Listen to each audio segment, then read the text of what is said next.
Yang était ce mec de l'enseignement médiéval qui n'était pas du tout à l'aise pour les études. Au lieu de décorer des formules, il pirait dans des livres de navettes spatiales. Aucun plan pour l'avenir, il vivait seulement dans le monde de la Lune. Là, de nulle part, arrive Sumian, toute seule, transférée d'une autre école. Elle était très timide, elle ne parlait que du nom et restait calme. Elle s'assoit à côté de Yang, mais il n'a même pas remarqué la mine. Il y a une fois que le professeur a demandé à Yang de partager son examen avec Sumian. Elle a vu qu'il allait très mal dans les notes et a vu qu'il n'était même pas là pour l'étudier. Sumian, toute correcte, s'est réveillée tôt pour chercher la mine. Elle a même rencontré Yang sur le chemin, mais il restait dans le monde de la Lune. Un jour, elle a essayé de lui dire au revoir, mais il s'est fait rencontrer sans le vouloir quand la mine s'est cassée et tout le monde a dû descendre. Résultat, il est arrivé en retard à l'école et a pris un énorme sermon du professeur. Pour essayer de s'en sortir, il a inventé une histoire, mais il a besoin que Sumian le confirme. Mais elle avait déjà arrivé à l'école, il y a du temps. Au final, Yang s'est fait mal et a payé le plus gros séminaire devant la classe. Cette nuit, il a même essayé d'étudier, mais il s'est endormi avec des podcasts sur l'espace sidéral. Le jour de la marathon de l'école est arrivé et chaque classe était folle pour prendre le trophée. Yang est apparu sur le terrain de sport, tout équipé de vêtements de course. Personne ne croyait qu'il allait courir, surtout Wang, son ami. Mais Yang ne courait que parce que son père avait promis un télescope s'il était en premier lieu. Sumian était aussi à la marathon. Yang, tout pressé, a passé directement par le professeur qui était à l'écoute pour que personne ne coupe le chemin. Puis Sumian a rencontré une fille malade d'allergie et a sorti de la course pour l'aider. Elle a acheté un médicament et sur le chemin, Yang a flagré en prenant un taxi. Il est descendu de l'avion près de la ligne d'arrivée et a fait preuve qu'il avait couru tout. Yang a gagné la marathon et s'est retrouvé au maximum. Mais Sumian est arrivé et lui a dit qu'il savait de l'erreur. Son père a acheté le télescope, mais quand il a découvert la Maracutai, il a gardé le cadeau dans l'armoire. Yang a pensé que c'était Sumian qui l'a détruit, et il a commencé à s'en moquer. Puis il a décidé de se venger. Le lendemain, il a mis quelque chose dans la bière de Sumian, a changé les réponses de Sumian et a fait qu'elle ait perdu le bus, et il n'a pas arrêté là-bas. Il a continué à l'impliquer dans les cours d'anglais. Mais Sumian ne l'a pas laissé cher. Fatiguée des provocations, elle a pris un sac d'eau et l'a jeté sur Yang. Mais il n'a pas abandonné. Il a mis le sac d'eau de Sumian en haut du couloir noir. Quand elle a essayé de le prendre, il a brisé un collant qui était très important pour elle. Sumian a été trompé, et il a dit à Yang qu'il agissait comme un oiseau. S'il continuait à se perturber, il se regretterait. Il y a eu un jour où Yang jouait au basket et la balle s'est échappée. Sumian a pensé qu'il provoquait de nouveau, et il l'a défendu pour un jeu. Qui perdrait payera un miko. Yang a accepté immédiatement, et il a dit que s'il perdait, il se vestirait comme une femme. Mais il ne savait pas que Sumian était une bonne joueuse au basket. Au milieu du jeu, Yang a tourné le collant et l'affaire a changé. Ils ont commencé à compéter dans d'autres jeux, le badminton, les jeux de téléphone, et Sumian gagnait tout. Au fin du jour, ils sont allés au parc. Cette fois-ci, Yang a gagné. Mais dans le jeu suivant, Sumian a gagné de nouveau. Il a commencé à trouver Sumian incroyable et amusante. Le professeur a appelé Yang à la directrice. Et comme toujours, il a eu des problèmes. Il était déjà habitué, alors il s'est calme. Mais alors, le professeur a dit qu'il avait trouvé son carton d'étudiant et qu'il avait découvert l'erreur de la marathon. Yang s'est rendu compte qu'il avait accusé Sumian injustement. Le lendemain, il a appelé Sumian et lui a demandé pardon. Il se sentait mal de l'avoir accusé et d'avoir fait tant de choses erronées.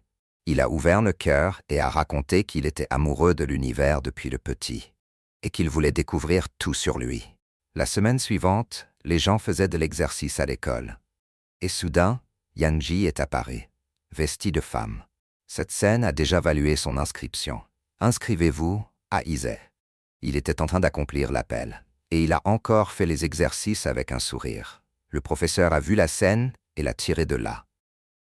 Ensuite, il a amené Yang-ji à la salle, et il a dit que Sumyan était la meilleure étudiante de la classe, et que Yang-ji avait besoin de s'efforcer plus. À partir de là, les étudiants qui avaient des notes baisses ont commencé à avoir des cours de renforcement avec les étudiants qui allaient bien. Yang-ji a fini par avoir des cours avec Sumyan. Il a trouvé que c'est un cadeau de la destinée d'être si proche de lui. Il savait qu'il avait besoin d'améliorer son anglais. Et Sumyan était la meilleure étudiante.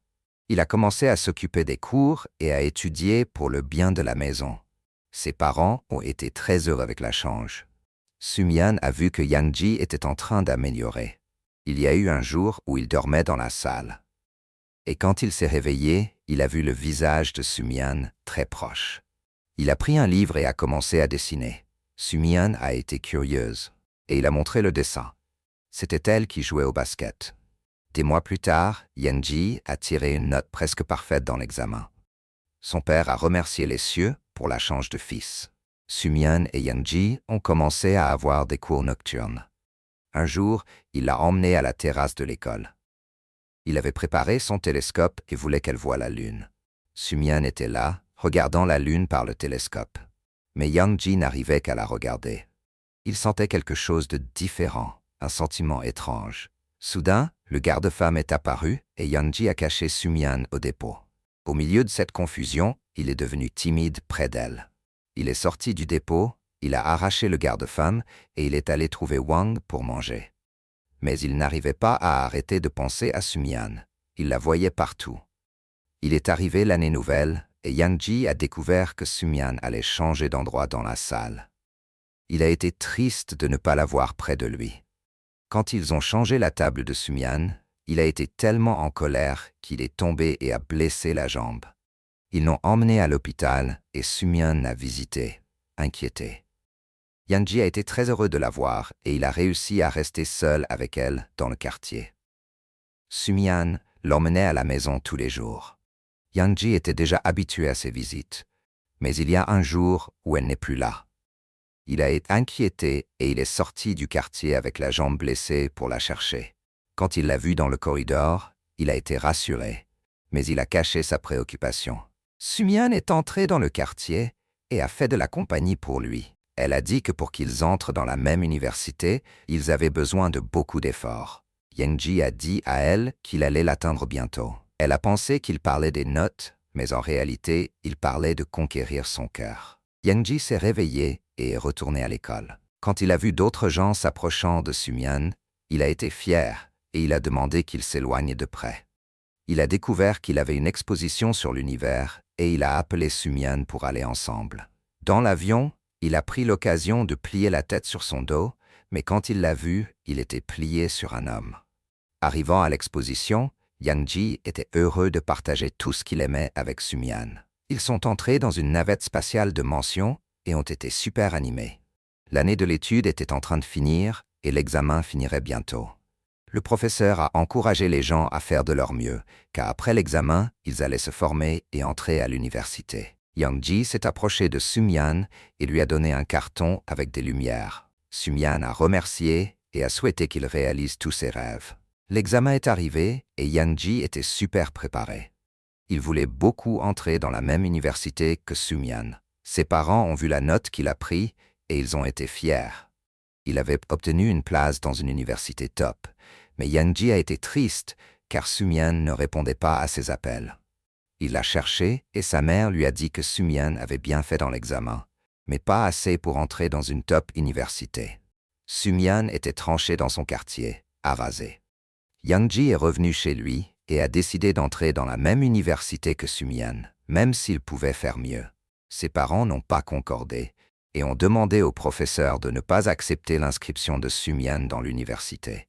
Sumyan a découvert ce qui se passait et a dit au professeur que Yang-ji devait s'être trompé. Alors, ils ont changé l'inscription de Sumyan pour entrer dans une top université. Yang-ji s'est rendu compte et est allé courir chez Sumyan. Il a dit qu'il avait un accord avec elle. Les deux allaient à la même université. Sumyan aussi voulait ça, mais il ne voulait pas qu'il perde l'opportunité d'aller à une meilleure université. Il s'était trompé. Yang-ji a dit qu'il s'était trompé pour elle. Sumyan a dit qu'ils pouvaient s'entendre, mais Yanji ne voulait pas s'éloigner d'elle. Elle savait que s'il continuait à s'argumenter, il allait insister pour rester près d'elle. Yanji a demandé si elle avait vu le carton qu'il lui avait donné. Elle a dit que oui, et qu'elle souhaitait aussi beaucoup de succès pour lui, comme il l'avait souhaité pour elle sur le carton. Mais elle ne savait pas que le carton avait une message secrète. Yanji a dû s'échanger pour aller à l'université. Il a attendu jusqu'à la dernière minute à l'aéroport, en souhaitant que Soo-mi s'éloigne de lui. Mais elle n'est pas apparue. Elle était encore triste de ne pas avoir réussi à entrer dans l'université qu'elle voulait. Le temps s'est passé. Yanji est devenu un étudiant dédié et amoureux de la carrière qu'il a choisie. Parfois, il s'est rencontré avec Wang, qui était maintenant en amour. Pendant ce temps, Soo-mi avait dépassé le passé et était heureuse à l'université. Un jour, en s'améliorant, elle a trouvé le carton que Yanji lui avait donné et a découvert la message secrète. Il y avait un autre carton, où Yanji disait qu'il s'était amoureux d'elle depuis qu'il la connaissait. Il avait trouvé la motivation qu'il manquait dans sa vie. Avant, il se sentait entêté à l'école, mais après la connaître, il se sentait entêté à aller à l'école pour la voir. Il l'aimait beaucoup. Yanji travaillait sur un projet quand il a reçu une connexion de Soo-mi. Il a été tellement heureux qu'il a quitté tout et ils se sont marqués. Il était nerveux de la voir de nouveau. Quand ils se sont rencontrés, ils étaient encore les mêmes bons amis. Mais Soo-mi a réalisé que Yanji avait grandi. Il était plus mature et amoureux de ce qu'il faisait. Il lui a demandé si elle était en amour et elle a dit non.